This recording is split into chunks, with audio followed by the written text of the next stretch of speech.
Hello and welcome to this episode of The Rest is Entertainment with me, Marina Hyde. And me, Richard Osman. Hello, everybody. Hello, Marina. Hello, Richard. How are you? I'm not bad. How are you this week? I'm not doing too badly. I know you've got a big move this week. Yes, a house move this week. Let's not even talk about Let's it. not even talk about it. I don't deal well with transitional periods. No. I don't deal well with interregnums. I find it very, very difficult. Until everything is like normal again, I will be slightly discombobulated. Till the restoration of your monarchy. Exactly that. But this is a lovely little break for me because I know how to do this. This is all fine. And thank you, by the way, everyone, for all your amazing feedback for our Celebrity Traitors episodes, which have been They've been going great guns. We have enjoyed them so much, and more to come. But what are we talking about today? Well, Richard, every now and then, as you know, we do a sort of fashion item. And I want to talk about an extremely hot accessory, which is the British celebrity boyfriend, a field guide to this particular type. You'll hear more when we do the item, I'm so looking Richard. forward to hearing about that. We're also going to talk about what is happening at Warner Music in the UK and what it means for the whole of the music business. It's quite an interesting story about where the music business is going. I think it's really interesting. There's also some familiar names as well. Yes. Will crop up there. And what's going to be the Christmas #1 book this year as well. And also a few suggestions for books you might not have heard of that would make very, very good Christmas presents. I'm if it's looking not forward too to that. early to say that. I'll be writing them down. Okay. The British celebrity boyfriend. A field guide.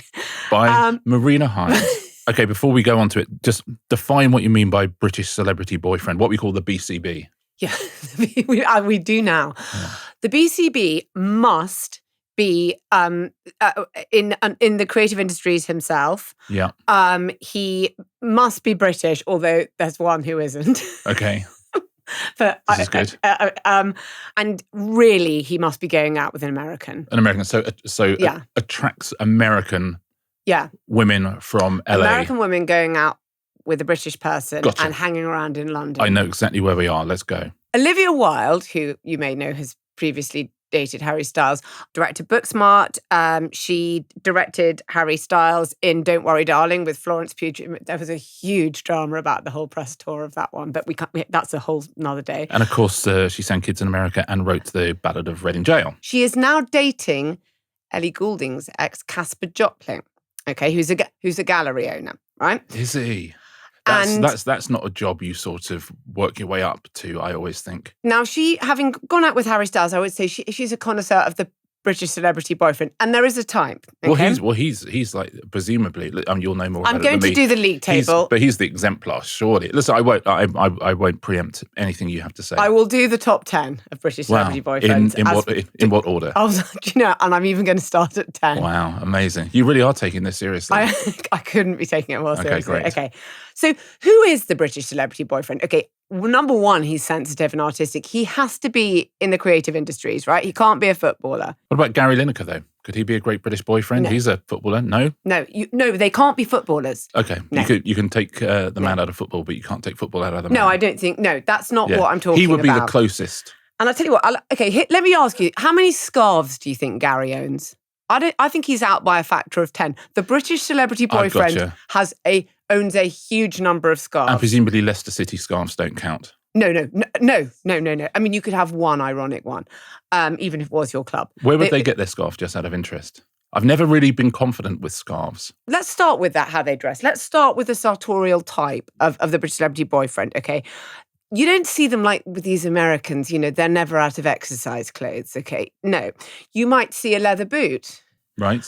You will certainly see a wool coat, not a technical jacket of any type, with the sole exception if you might be walking the dog in Richmond Park, thanks Tom Holland, or in Hampstead Heath. So Tom Holland is a British celebrity. He'll boyfriend. very much be in the top 10. Okay, yes. great. Tom Holland will very much be in the top 10. Okay. The actor, not the co-host of The Rest is History. No, not the co-host. Is he in the top 10 as well? No, he's not. The other clothes, I mean, if they've done a promotional tour, e.g. Paul Mescal. Of course he is Irish, but I know what you mean. He's got a very British fame. That's a tricky one. Where can the British celebrity boyfriend be found? Let me tell you, walking your dog with you on a pavement in North London, the person who he is the British celebrity boyfriend to is always an American. I'm sorry, it just doesn't matter if... Well, that's where the Britishness comes in, because there's lots of British boyfriends. There's lots of British people who have British boyfriends. Yeah, but and there may be that's other just a people geographical from fact. continental Europe or indeed Australia. But you're with an American. Or Ireland. Or Ireland. Where else might you see them? Certainly outside certain pubs in West London and North London, drinking a pint of Camden Hells and smoking a roll-up, okay? You're not having your supper at 5:30 now. You are in a cross-cultural relationship, I should say. So you have to learn to do these things with a British celebrity boyfriend. But you love them, and you tell interviewers how much you enjoy them and how refreshing it is. And you say... I'll tell you how it all ends at the end, by the way. Oh, not well. Yes, so you get people who are essentially from California and suddenly they're outside a British pub with both hands around a pint. Yeah, and they love pints. Which is how they you want can to tell you tell about pints. that they're not British, is that they won't do the one-handed. They don't drink a one-handed pint. You might see them at Wimbledon, the British celebrity boyfriend. They won't wear their sunglasses all day at Wimbledon because they understand it's not a Malibu wedding. So they understand that that's just not what you do. You'll find them on a Lime bike. They love Lime bikes. Now, really? Timothée Chalamet, who I'm afraid can't be a British celebrity boyfriend, is American. He really can't. Could play one in a film. And I think would do it very convincingly. He, of course, rode a Lime bike all the way up the red carpet of the London premiere of The Complete Unknown. Oh, my God, did he? But you know what? Of course, he's with a Kardashian, and you know they don't like old antiques. They like reproduction things. So, in my view, in a way, he's a bit of a reproduction British celebrity boyfriend, like a French copy. Yeah, like a French copy. I'd have loved it if his Lime bike was doing the beep beep beep noise that you hear everywhere around London when people have stolen a Lime bike. Yes, that would have been good all the way up the red carpet. But so that's where you'll find him. Now, where's he going to take you? As I've just said, a football match. He will take you to a football match. Don't worry, it probably only has to happen once. The games last 90 minutes, that's 9-0. It will probably be Premier League. It could be Championship, depending on the British celebrity boyfriend. But just say you loved the energy, it was brilliant. And then all the other times you're asked, just saying, I'm getting an eyebrow shape. That's good. And when they say, and did you have a pie? Just go, yes. Most crucially, you will find the British celebrity boyfriend kissing in the street, okay? That's how they found out that Olivia Wilde's with Casper Joplin, because she's kissing him in the street. They all kiss in the street, okay? You will always find pictures of them kissing in the street. Great, outside, maybe outside one of those pubs I was talking to, maybe on the dog walk, but they kiss in the street. You are in a cross-cultural relationship and things are very, very different. You have a basic level of irony you're dealing with now. There's a lot of things that the American with a British celebrity boyfriend is having to take on board. I spoke to a friend of mine who comes from a very well-to-do background. You wouldn't know. He's lovely. He has an American wife. He said it's great because when you take an American home to your parents, they have no idea what class she is, so they're just very accepting. So he'd had like partners before who they're like, yeah, I don't know, is she one of us? And with Americans, they're like, no, maybe.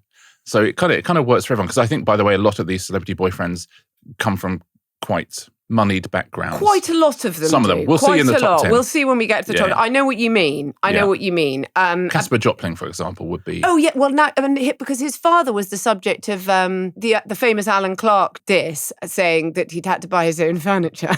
That was about Michael Joplin, when Alan Clark, as a sort of frightfully awful and naughty Tory minister, said that he had to buy his own furniture.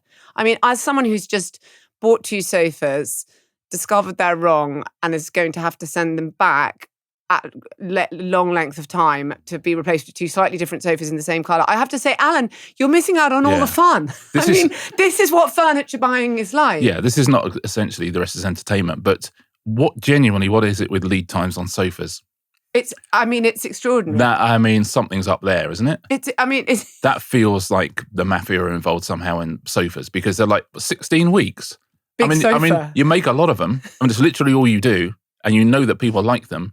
I don't think it's taking 16 weeks to make a sofa. It doesn't in America. But some places as just well. Just to try and desperately wrestle it back towards our topic. I bet you it doesn't in America. In fact, actually, do you know what? I have not finished on sofas. Well, I'm so sorry. Did you look at me and think I'd finished on sofas? I'm so sorry. I should know because you're moving. You really misread me. Because there are some places who say, we'll deliver you a sofa tomorrow. So just be like those places. Yes. Anyway, that's all I have to say about that. Okay, I'm so sorry. I cut you off before that. If you make sofas, have sofas available. If we can just wrestle it back. Okay, the home of the British celebrity boyfriend. Then let's move it on to that. What you'll always notice when you read about celebrity properties in Los Angeles is the relationship of bathrooms to bedrooms. Any British celebrity boyfriend will live in a property that has either the same amount of bathrooms to bedrooms, pretty nice, or as is more usual, fewer. In America, it's always like they have six bedrooms and 12 bathrooms. You see, this is why Meghan, when she was with her British celebrity boyfriend, now husband, she was absolutely appalled that she lived in this Nottingham cottage. I was just a little bit like, hey, you've got no kids. You're living in a 2-bedroom Christopher Wren cottage in the central Kensington. It's not that bad. But Oprah came round and said it was very small. So this is something that happens with the British celebrity boyfriend, that you haven't got one of those things where the pool house is slightly larger than number 10 Downing Street, which is what we live in. So you get upsides, which is you get to go to pubs and you get to go to championship football, but there are downsides in that there are fewer bathrooms than you are used to. Can it be dangerous? Yeah, I think it can be actually almost tip over into a disorder, because don't forget Guy Ritchie was once a British celebrity boyfriend. Of course he was. He's an exemplar as well. Can I ask just a very quick sartorial thing? I know we've had the wool on overcoats and the scarves and what have you. Where do we stand? Because to my mind, if I picture a British celebrity boyfriend, there is often a flat cap. Many different types of cap. Certainly something influenced by Peaky Blinders and more of a Tommy Shelby, a Baker. But, yes, absolutely. Headgear is a thing, and not a baseball cap, except sometimes if it's a really busy pub. Guy Ritchie was a British celebrity boyfriend. The woman to whom he was a British celebrity boyfriend and then later husband, Madonna. Here you've got an amazing situation. One of the world's coolest people from Detroit comes over and then has got completely hamstrung by this business, starts talking about like shooting weekends and pheasants. Yeah. I remember feeling at the time, this is so awful. Madonna, you have a responsibility to be American and cool. If I wanted to be bored to tears by this stuff, I would have married someone like me and moved back to the country. Did she think that he was a bona fide Cockney? Well, no, because I don't think that would have been appealing to her. He had to drop the Cockney act at that point. Because and come back to what he was. No, then you were like, oh, I'm the sort of person who go and live in Cecil Beaton House. And my stepmother's like chairman of the Kensington and Chelsea Conservative Party Association. So I think you just suddenly, he's had a very fluid sort of supposed social background. Yes, for someone who went to boarding school. And as I say, when they found their mother's house, it was so big it had to be printed over a spread in the Daily Mail. Wow. Yeah, he's had a hell of a journey through the British class system, hasn't he? Well, in fact, it's been incredibly static. So that was an example of a disorder which she eventually managed to cure herself of. Yes. Thank goodness. And he remains, a British boyfriend, and a British husband, but not a celebrity one. Oh, is it? And why? Has he aged out of it, or? Yeah, I think he has aged out of it. There are a couple in my top 10 who are sort of nearly aging out of it. A little bit older. Okay. I've got to have one in there because a British celebrity boyfriend has been released back onto the market. Oh, really? Yeah. Let's do the top 10. Let's get to the top 10 now. Okay. Whoa. Right. At 10, I'm going to put Casper Joplin because we've got to assume that Olivia Wilde is a connoisseur. After Harry Styles, that she would be a connoisseur of this art form. That's tough to go out with someone after they've gone out with Harry Styles. Having said that, there's quite a few of those people. So you with the most respect and love to him, there are quite a few of those people. So I think, you have to be aware that you might be called up at some point to go out with someone who's gone out with Harry Styles at some point. I suppose one assumes, yes, in certain circles, that your partner has dated Harry Styles unless told otherwise. Yeah. I think it's probably better to regard it as a sort of opt-out thing. So we'll put Joplin at 10 because I think, he's certainly one to watch. And he's a gallerist, so he's not really a celebrity, but he's sort of... He's a sub-celebrity, but he could become a celebrity. Well, that's it, because the association. you often the whole idea of these relationships is you multiply rather than divide. So, absolutely. It amplifies both of your celebrities in interesting ways. Very much so. Now, at 9... released recently back on the market after Katy Perry has taken up with former Canadian leader Justin Trudeau, is Orlando Bloom. I almost feel he's aging out. But listen, he's been a British celebrity boyfriend to Katy Perry, to Kate Bosworth. Imagine how many scarves he's got. And every morning after his turkey and kale smoothie or whatever he has, he goes off into his little production company office to come up with roles for women, minorities, and myself.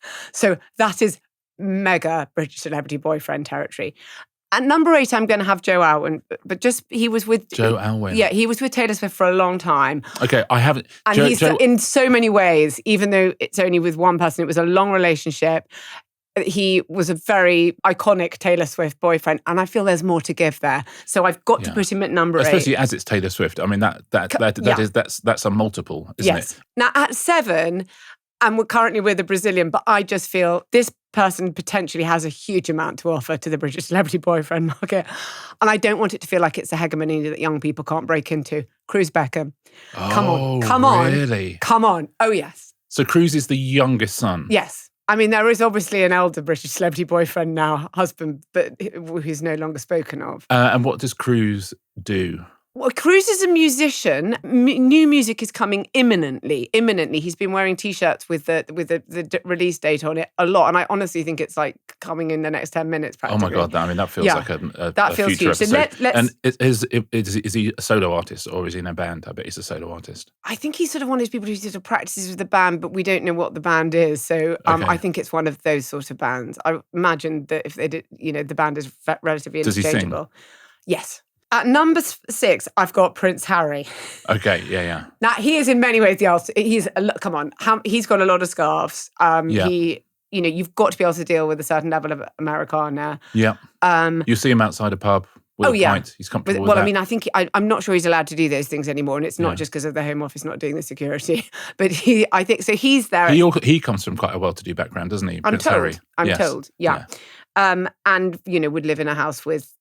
Actually, I think it has got something like 8 bedrooms and 16 bathrooms. Yes, that's whenever you see people in the supermarket buying like 16 packs of toilet roll. Yeah, I think you either got a big family or a lot of bathrooms. Yeah, and if you went down to the Costco in Montecito, I think he'd be in there doing. I don't think he'd be in there. I think one of his people would be in there. Yeah, I don't think also there's a Costco in Montecito. It was just for the purposes of a joke. Can I tell you who I found out? Yeah, can I tell you who I found out is married almost into royalty? Who? Mike Skinner. Oh yeah, from the streets. Yeah, but he literally has someone to dry his eyes for him now. Yeah.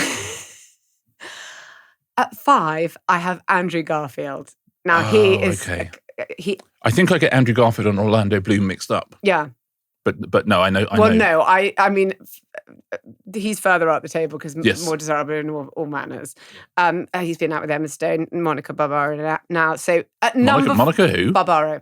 Monica Barbaro. Okay. At number 4, we have Tom Holland. Engaged to send out. The constancy there is lovely, and we love to see that. So he's a really classic British. But he's like a proper, like of all the people you've mentioned, he's someone that I would go out with, if you know what I mean.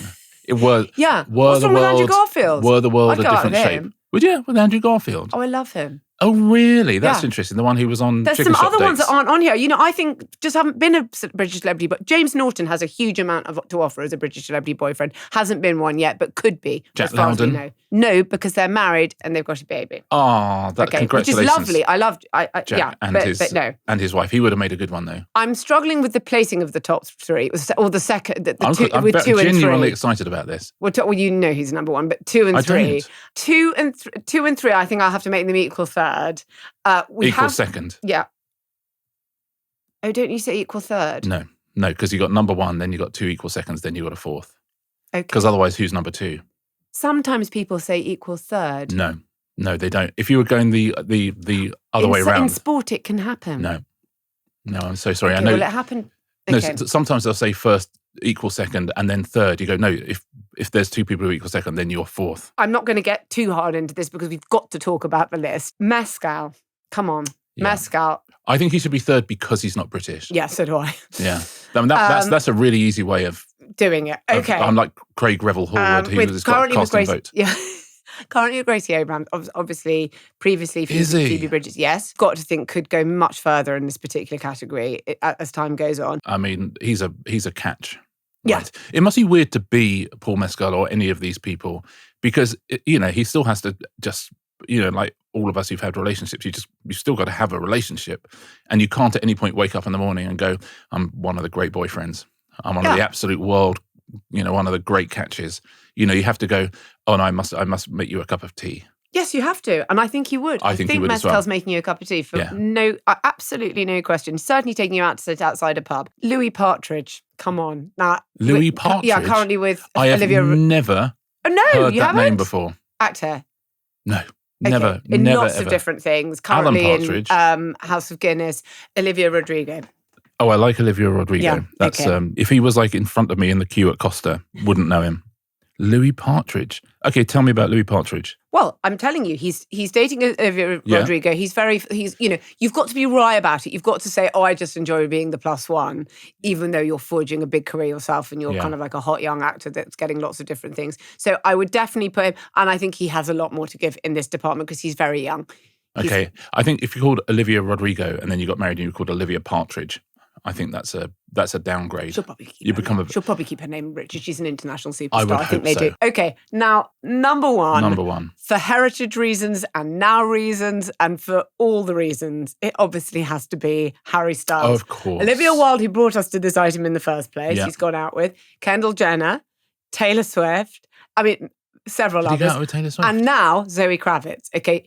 Harry Styles is out there being absolute British celebrity boyfriend the entire time. God, Lenny Kravitz must be going, call that a scarf. Yes, call that a scarf. I've got some scarves. But yeah, he can't beat her dad on the scarves, and he will certainly own more scarves than her father. He seems like a nice guy, Harry Styles, as far as I can make out. Everyone loves Harry Styles. Yeah, everyone loves him. I've never heard anyone say about about him. This is what I mean. These guys do tend to be really nice guys. Yes, there's some good ones on that list. I mean, there's some slightly preposterous ones. Of course there are. Prince Harry and Orlando Bloom. But that's like, I mean, in any list of 10 men, most of them are going to be preposterous. Yeah. We've all met men.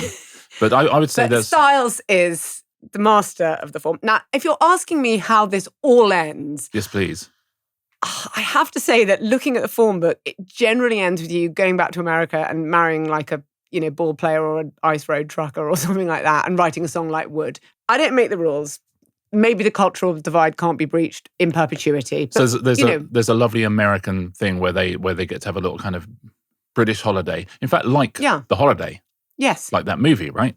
Well, that is a field guide, I hope, to something. And you can see them all doing all of these things. I mean, just run your way through Google Images. You'll find them all on Lime bikes, outside, holding a Camden Hells, walking a dog in North London. This is the type, these are the activities. Keep watching because new ones keep coming onto the scene. And, don't assume that top 10 it can change. Is a hegemony. It can change. That can change. It's fluid. Will you at any point just update us occasionally? I will update you, yes. If there's a new entry in that list. If people are coming in on and off the market. If, for example, Casper Jopling doesn't have the longevity that we're currently thinking he might do. Then it will be interesting to see what he does next. That was an education. Thank you so much. Thank you. I hope you have more neurons now than when we started. Genuinely, I love it. I genuinely love hearing about people I've never heard of before. Above all, I want this podcast to be improving. And I think that really was mission statement critical. It is. It's like when you finish listening to Diary of a CEO and think, great, I've got 5 or 6 takeaways for my life there, which I will instantly forget. Thank you. We're the same, aren't we? And You're funnily enough, after the adverts, when we're going to talk about Warner Music, there's a British celebrity boyfriend in that. I know who you mean. As well. Potential British celebrity boyfriend. Yes, big so time. we can talk about that. Marina, thank you so much. Shall we have some ads? Let's do that.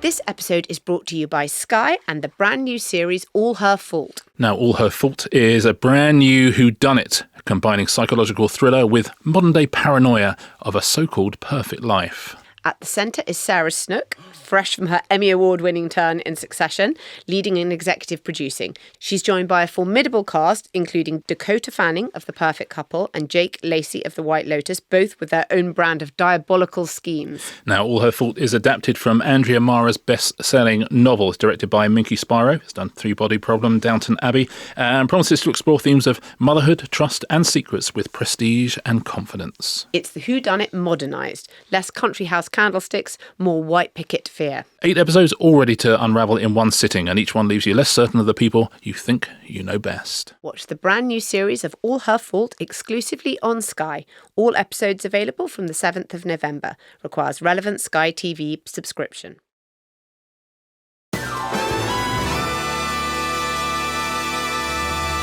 Welcome back, everybody. By the way, I should mention that our Thursday Q&A is with Ben Elton, the writer of so many amazing things, from The Young Ones to Blackadder to all. I mean, we have had a lot of questions for Ben Elton. We will be putting the best ones and some of the worst ones to him on Thursday. We are now going to talk about all the dramas at Warner Music and what that sort of means for the British music industry and also globally. Yeah, the British music industry is the thing. Anyone who's in the British music industry, what's recently happened at Warner's, everyone is up in arms, and we'll discuss why that might be. The context of this whole thing is most of the world's recorded music is controlled by three companies. It's a Universal Music Group, it's Sony Music, and it's Warner's Music. The majors. The majors, exactly. And they control about 70% of the market, which might as well be pretty much. Yeah. Every single big act you've ever heard of are on one of those labels in the UK or in the US or whatever.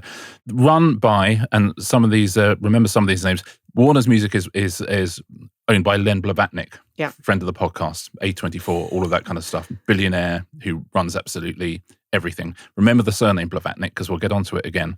The other two, Universal and Sony, are run by Lucian Grange, runs Universal Music Group, and Rob Stringer runs Sony. Both Brits, by the way. Yeah. And that's significant because Britain punches far, far, far above its weight in music, and it has done forever. It always has. It was New York, LA, and then London. Yeah, you want to go back to the Beatles. I mean, we absolutely are one of the big powers in recorded music, and which is why our music industry has always been so huge, why it's always been so loved, why the heritage of it is so huge, and why it's just fetishized by everyone around the world. British music. Now, about a month ago, Warner's UK, a guy called Tony Harlow, leaves being the head of Warner's UK. Who do they replace him with? Nobody. Okay, so nobody now runs Warner's UK. And they're not waiting for somebody, or they're not putting out for tender. They just don't think that Warner's UK needs somebody running it. So Warner's UK is now run from America. So it's run by Warner's and run by Atlantic Records as well. Yeah, they have Atlantic and Warner, and those are the two sort of big labels under the Warner Music aegis. So Warner's, which is the label which it's bought us Led Zeppelin, David Bowie, Pink Floyd, Iron Maiden, Radiohead, Charlie XCX, Dua Lipa, Stormzy, Fred again. I mean, it's this huge thing. There is now a sense that nobody in the UK needs to run it. We don't need any British input into how Warner's is run. It is run instead from America. That's Department the idea. Heads report into big American executives. So what is a record company? Essentially, if you're Warner's, record companies do an awful lot of terrible things, but they are sort of a glue which hold the whole of the British music industry together. They have A&R people, they have people with amazing ears who, know a hit when they hear it. They'll bring bands on, they'll develop bands, they will introduce bands to other types of music. There's just this thing that this kind of lifeblood running through the whole of British music. These record companies have been incredibly important. We now feel that, certainly Warner's feel it, what Sony and Universal are going to do, we will get onto.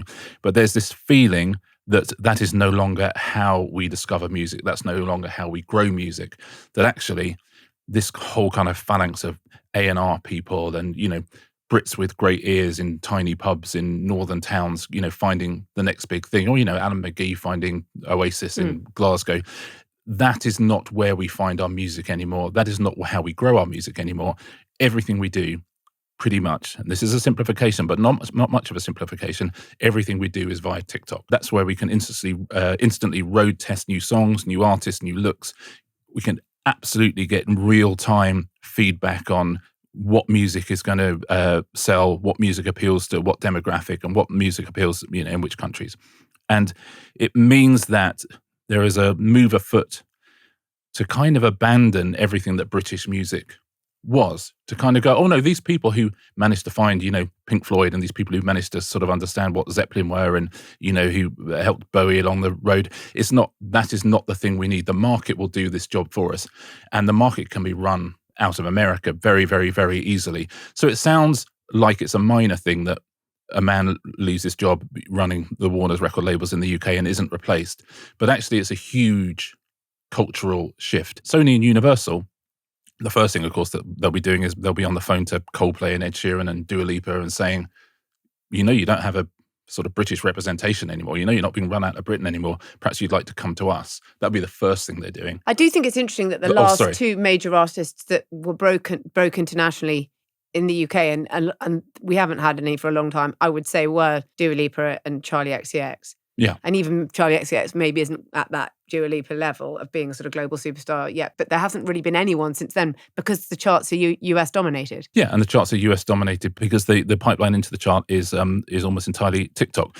So if I'm Universal or Sony, the first thing I'm doing, I'm talking to Ed Sheeran, talking to Coldplay, Dua Lipa, saying, come and see us. But the second thing I'm doing is just keep an eye and see how this goes for 6 months at Warner's. And if it works okay for Warner's, do exactly the same thing, which is we don't really need this kind of British label here. The Germans are doing the same thing. Germany has ceded control of the German market to other territories. All of these record companies will be kind of going, I mean, do we really need this sort of phalanx of people, operating out of London and Manchester and Glasgow and Dublin and Belfast? Do we need that stuff, or do we really just need the algorithm to work for us? You'd have all these things. You had all the different gatekeepers. You'd have press and radio and TV and even latterly, I suppose, curated playlists, things like that. None of those move the dial anymore. They're effectively now legacy media. Yeah. They used to work. That was the apparatus that record companies used in order to promote and get their artists discovered and all of those things. And by the way, they absolutely abused that process. It never worked perfectly, but at least, great stuff did rise to the top. But now it is all done, as you say, by the algorithms principally of TikTok. As these people said in their own statement, weight of population matters hugely. And even people at Warner's have said that in their own statements. It's like, in the Anglophone world, the US is going to dominate, and you have to be a success on streaming instantly, and you have to be a success globally, or it doesn't work. And really, you have to be, in this case, in success in the Anglophone world. And I think that it's very difficult for them to argue against this population. And we can do so much more for you, as they've put it. Headcount right-sizing, one of those euphemisms. Right. And so you think, okay, well, who runs Atlantic Records over in the States, who are now essentially overseeing Warner's UK and overseeing all those new bands and young bands and, the pipeline that we've known and loved for many, many years? Who is running Atlantic Records? 2 people. And the surnames will be familiar to anybody who was listening to the people who run the big record labels, because one is Val Blavatnik, who is Len Blavatnik's son, who's on the board of Warner Music Group in the States and runs Atlantic Records.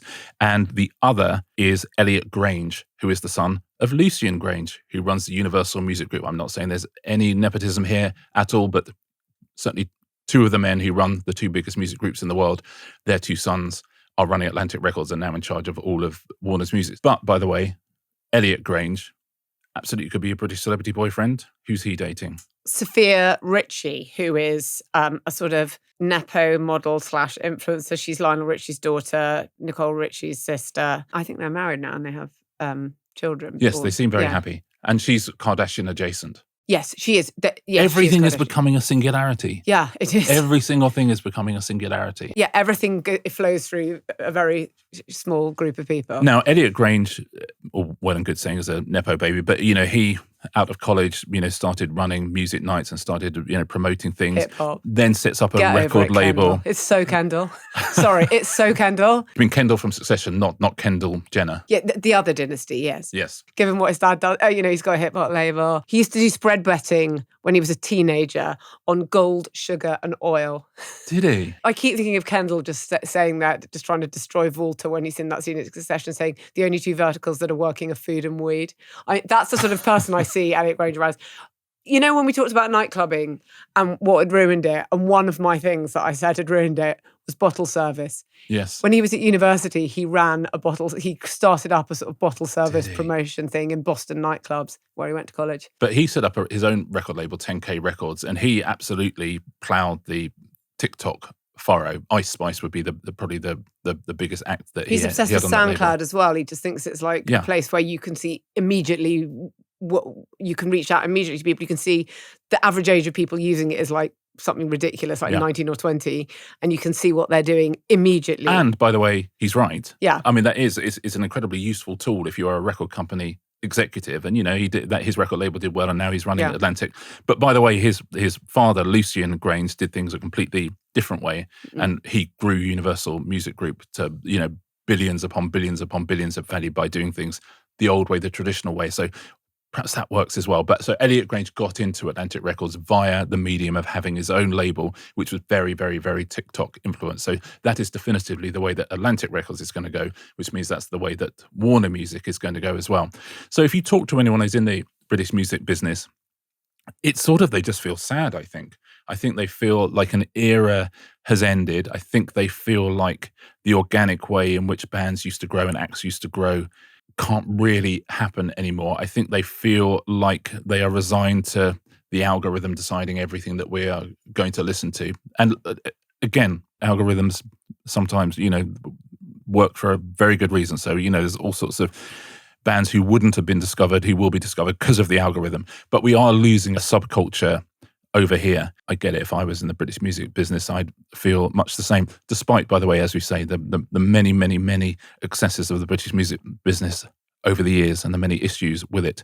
But what you would hope, it does provoke a reaction. You would hope that actually, if Warner Music and if Sony and Universal follow their lead over here, if suddenly they abandon that whole network of A&R people and then of bands and acts organically growing and subcultures in certain cities spawning acts who then team up with each other, and then suddenly you've got this stuff, then you have to figure that the independent sector will find a way to make money. Will suddenly go, it's all very well finding a big hit on TikTok, which is 1 minute, 20 seconds long and has this amazing hook, which hits at exactly the right time and in exactly the right video. That's all grand. And there's loads of money to be made in it. But does that mean you're going to find Adele or Coldplay or Stormzy? I mean, almost certainly not. No major even can make a deal with an artist in the way that they would have been able to 10, 20, and obviously many years before that, because people are saying, no, I'm not going to give you nearly so much of my ownership. You're more of an artist service company to me. I have other ways of reaching out directly. I'm not kind of completely dependent on you for distribution and things in the way that I would have been. I do think people see that business of having to be global. And I do think that they see that they have to, that being with a company that kind of pushes you straight into the US is helpful. Another thing I will say is that I do think so many of these people, these labels have become so sort of, they're risk averse anyway. If you look at just how much money is now being spent on buying catalogs, this is like some, just buying things. They just regard them as, it's a form of venture capital. They all feel like, I went into music and I'm now sort of in venture capital. That's where so much capital is flowing into. In the music industry, it might have been, in the old days, you would hope we've been on new deals that might discover new things. About 20 billion has gone into buying these back catalogues really recently. Warner's and Bain did a JV, a joint venture, and I think they put $1 billion immediately into buying things, and we got the Red Hot Chili Peppers, things like that.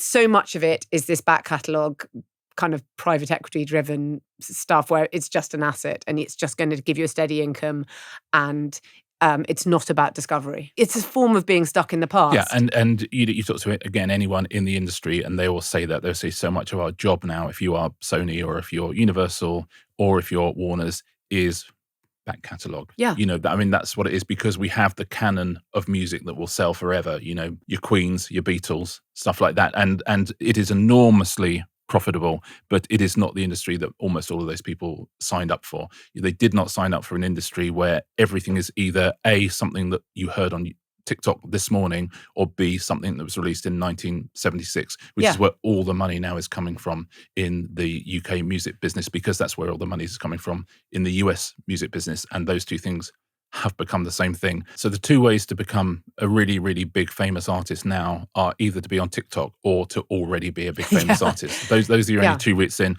But it's interesting. So Elliot Grange said to the Wall Street Journal, he said, I'm not doubting any of the human capabilities of these great guys, women and companies. However, they grew up in the fax machine era. And he's absolutely right, by the way. They did absolutely grow up in the fax machine era. But he has to recognize that he's growing up in the TikTok era. Yeah. And in 20 years' time, TikTok will sound as ridiculous as a fax machine. And however you make money in the next 5 years, I absolutely get it through TikTok. But there will never, ever, ever be a replacement for going to a small room above a small pub and seeing an act or seeing a band play live, sing live, who absolutely blow you away. So that industry will still exist. It just won't be this behemoth industry that everyone has grown up with over the last 30 years. But there'll be some smart young entrepreneur, and there are, you can see in the grime scene and stuff like that, the money that people are making through live events, through kind of acts that they've just discovered, through monetizing things in different ways.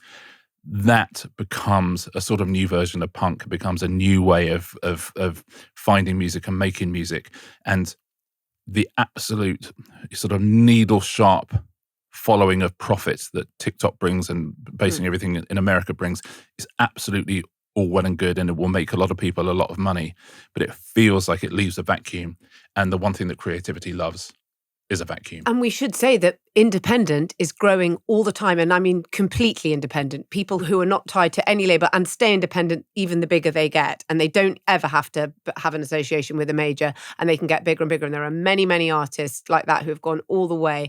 And it's becoming a bigger and bigger share of things. Yeah, because people feel they don't need the services that the record company provides, or they can piece them together from different places. Yeah. They don't need one person to manage it all for them. Well, that's the advantage of TikTok and YouTube and things like that is if you have something about you, there are ways and means that you can get your music heard. We talk about it only because you talk to anyone in the British music industry at the moment, and everyone feels very sad and unhappy that their industry is not what it was.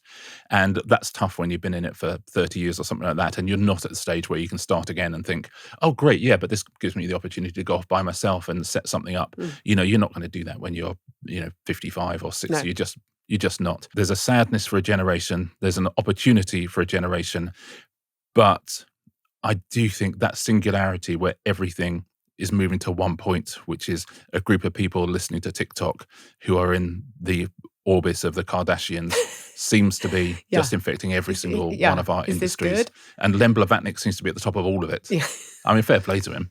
Okay, that was very interesting. But I am also extremely interested, Richard, to hear from you about what might be the number one book this Christmas. Everything's really ramping up now as to what's selling, what's not selling, what's about to sell. So I just wanted to mention a few things that people maybe had not heard of, which I think would make great presents for Christmas. But I'll also predict what I think is going to be Christmas number one, because we've been right the last couple of years. The entertainment gift guide should be a thing. Shouldn't it? Yes, okay. Yeah, exactly. Shall we start with autobiography? So autobiographies have had a terrible time of it. Yeah. That was 10 years ago. That's the only thing that sold was autobiographies. They went crazy. Billy Connolly's autobiography, Peter Kay. These were the huge, huge, huge sellers. And now they're like, none of them are selling an awful lot. But I think there's quite an interesting crop this year. So again, if you know someone who likes any of these people, Kathy Burke has an autobiography out. I mean, that's going to be a good read, right? Bradley Wiggins, if you're minded. Yeah. I wonder how much we'll hear about what really goes on in cycling there. Gaza has a new one out. Yes. Which apparently is I've read the serialization. I mean, he's certainly got a story to tell, has he not? Several stories. Anthony Hopkins has got one out. That feels like the thing that 10 years ago would have sold like 1 million copies. Yeah.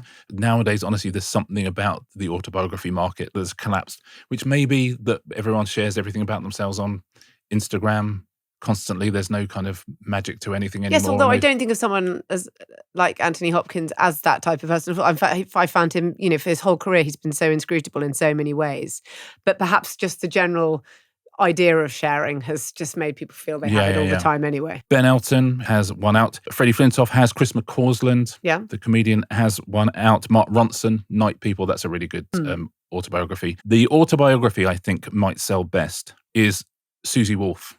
The racing driver and F1 exec and all that stuff. She's got a book called Driven, which is pretty much what every single book ever written by anyone who's worked in F1 is called. But it works as a title. F1 and things like that sell incredibly well. Guy Martin, who does all the kind of motorbike shows and stunt shows on Channel 4, his autobiographies always sell like absolute crazy. And you can see publishers going, wait a minute, we published a book by a Hollywood actor and it's selling a tenth of this book by a guy who just drives a motorcycle. Does he just do that? It's an incredibly engaged fan base, as we know. It's incredibly engaged. And when you want to gift something, of course, something that's in the world that you understand, that you love, is an incredibly great gift. So I think Susie Wolff might be the biggest seller there.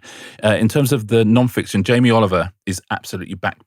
So he's had a few years where he's sold fewer copies, and for whatever reason, often his marketing department's got better. His book, Eat Yourself Healthy, is his biggest selling book for a really, really long time. And that's absolutely in the running for Christmas number one. Mel Robbins, the self-help guru who does the Let Them theory. And Mel Robbins has sold probably more books around the world than anybody. So she might be a Christmas number one. Bear Grylls has done the story of Jesus, the greatest story ever told. Eyewitness accounts of the story of Jesus, essentially told by other people from the Bible. Listen, it's got great reviews. I had a little look through. I thought, yeah, but it's got a lot of 5-star reviews. But what about the 1-star reviews? I thought I'll have a look at some of those. And the only 2 I could find, one was really loved this book, but it was delivered to the wrong address. That was a 1-starer. Okay. And this book is terrific, but the font is very small. So Bear Grylls... Is there a bit when he goes off into the wilderness, but actually Bear Grylls is actually there with him for the 40 days? Oh, that's a great... We'd watch. And they're filming it for Netflix. Yeah. Virginia Giuffre, Nobody's Guard is out this week, and that is going to be a huge bestseller as well. Books that I think people would love to give as gifts as well. And we talked before about the Map Men on YouTube, who are Mark Cooper-Jones and Jay Foreman, and they have got a book called This Way Up, which is the world's worst maps, but essentially telling the story of the world via maps. And they are so brilliant. In fact, there's a quote on the front of it from the podcast, because we were so nice about them. And they said, could they use it? And they said, yeah, of course they could.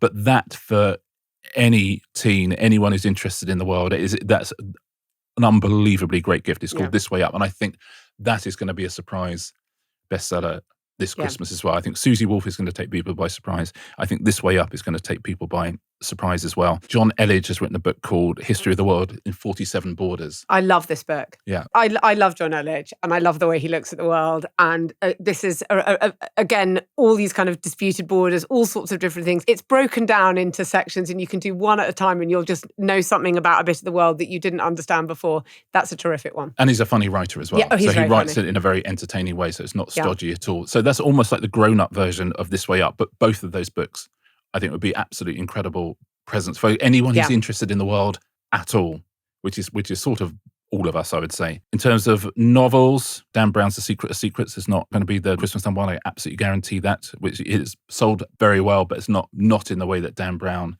used to sell. Ones I'd recommend, Anne Cleeves has a new Shetland book out, a new Jimmy Perez book, Killing Stones, and everything that Anne Cleeves writes is incredible. Mick Herron's Clowntown, if you love slow horses, his new book is terrific as well. William Boyd has a new book out. Bob Mortimer, Martina Cole has a new one out. No Regret, her book is called. But Christmas number one, what is going to be Christmas number one? Guinness Book of Records, always in the fight. In fact, it was Christmas number one last year. So that's a possibility. Other possibilities for Christmas number one, Board of Lunch, Nathan Anthony, who's one of these food bloggers whose books sell like absolute billio, and he's coming out for the Christmas market this year. Often those books come out in January. He's coming out for the Christmas market. That absolutely has a shot. And Clarkson is bringing out another diddly squat, and bringing it out quite close to Christmas, which is the coward's way of bringing out a book, because it gives you more chance of being Christmas number one. If he had any guts at all, Clarkson, he'd have bought that out. Any guts at all. If he was any sort of a man, he's coming out late in an attempt to steal that away. So they might do it, but this is the book I think will be Christmas number one. I think Christmas number one this year, The Boy, the Mole, the Fox and the Horse. Yes. Charlie Mackesy, which came out a few years ago, was an absolute phenomenon. And also because it's got The Boy, the Mole, the Fox and the Horse, it's also, I always think of the question writers on Only Connect when a list of 4 things comes up, because you just think of them going, oh my God, thank you so much. This is like a perfect question for us. But he has a new book out, which is the same characters. That's a clever idea. And it's called Always Remember. And I think that will be our Christmas number one. He's the biggest selling author of recent years, but the second biggest, I should say, because the biggest is you. I know, but I think Christmas number one might be. Listen, I think I hope it will be the biggest. But I want to talk about it always. I'd like to be the biggest selling book, but just in that Christmas week, in that very, very, very final week. But in recent years, which is the big one overall. But I hope. Listen, I hope to sell more than him, because I always hope to sell more than everybody. Because yes, I know you do. Despite how I present myself, I'm very alpha, and so I like. Oh my God! Wait, you care about ratings? Yeah. Wait, you waited a long time in this podcast to make me think about that. I know, but I'm very happy with everyone. Thank you so much for everyone who's bought and talked to me about The Impossible Fortune as well, because that's been a lot of fun, and I like being in the game. Yeah, I like that. I liked the year I beat Barack Obama for Christmas number one. Absolutely, that was a lot of fun. Listen, doesn't matter what I think about what I'm going to do. Right. I am going to go for We got Myrtle right. We got Guinness Book of Records right. I'm going to Yes. go for 3 out of 3 with Charlie Mackessy's Always Remember as Christmas #1. But I would really, really recommend This Way Up and History of the World in 47 Borders if you're looking for a Christmas Me present. too. I won't do any recommendations this week because I feel like I've just done You've some. done one or two Yes, there. exactly. But do you have any? I do. I have TV. I am absolutely loving Riot Woman, Yes. Sally Wainwright's BBC drama. It's amazing. After sort of 15 minutes, you kind of love all the characters. She is incredible. I mean, she obviously, the cast is incredible. Joe Scanlon, Lorraine Ashburn, Amelia Billmore, Tamsin Tamsin Greig, Greig. Yeah. Oh my God, Rosalie Craig. She must have punched the air when she got that role. Jesus. I mean, it's amazing. So I absolutely love Sally Wainwright. I love the show that on the BBC. On Sky Comedy, The Chair Company. Oh, I haven't watched it yet. I'm so excited. Okay. I love Tim Robinson so much. He's amazing. And it's, I think there's only just 2 episodes out now. And that's like, they're dripping out once a week. I can only say that a minor workplace accident occurs. A journey into the heart of a conspiracy begins. But it's so unique. He's so unique. If you haven't seen I Think You Should Leave, which is this sketch show, watch 5 minutes of that. If it is not for you, you can leave it alone. Yeah, if it is for you, if you suddenly go, oh wow, that's interesting, because I sort of felt like I'd seen every type of comedy there was, and this is slightly and someone's different. just opened a door to something completely different. And if it appeals to you, then you have a lot of fun things to catch up on. But I'm very excited to watch The Chair Company. Oh my God. I'm excited to talk to you about it. Okay, that's about us. We will be back on Thursday with a Q&A edition with Ben Elton. With your questions, we'll be asking your questions to Ben Elton about his whole career. And we will be doing a special Celebrity Traitors episode, which will come out moments after the completion of Thursday's episode. So there are 2 episodes this week, Wednesday and Thursday, and it will come moments after the completion of Thursday's. Hugely excited. We love this part of our job. Oh my God, it's literally the best. It is the best. I cannot wait for those 2 episodes. But in the meantime, thanks everyone, and we'll see you on Thursday. See you on Thursday.